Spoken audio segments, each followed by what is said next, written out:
ওসমান হাদি রাহিমাহুল্লাহ, আল্লাহ তাকে জান্নাত দান করুন, বলেন আমিন। আর দোয়া করেন আল্লাহ উসমান হাদিকে যারা হত্যা করেছে, বলেন আমার সাথে সাথে বলেন, এতটুকু দোয়া না করতে পারলে দেশই থাকবো না, দেশ ছেড়ে চলে যাবো।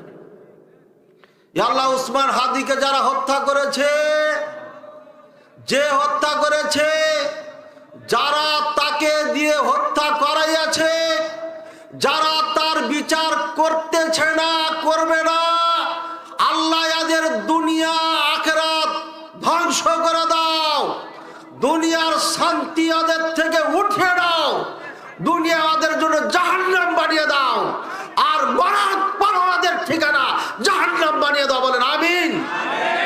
আমি হাদির কবর কোনো সময় জিয়ারা করতে যেতে পারলে সেখানে এই দোয়াই করব। যারা হাদিকে হত্যা করেছে আল্লাহ যেন এদের দুনিয়াকে জাহান্নাম বানিয়ে দেয়, আর মরার পরও যেন ঠিকানা জাহান্নাম হয়ে যায়, বলেন আমিন। আর না হয় আল্লাহ তাদের হেদায়েত দিবেন, তারা স্বীকার করবে, হত্যার বদলায় হত্যা হবে, তাহলে পরে আমাদের কোনো আর আবদার থাকলো না, আমরা দোয়া উড্ডু করে রাখলাম। আর যদি এটা না করে, যেই যারা এর সাথে জড়িত আছে সবার জন্য দুনিয়াটা জাহান্নামে পরিণত হয়, বলেন আমিন।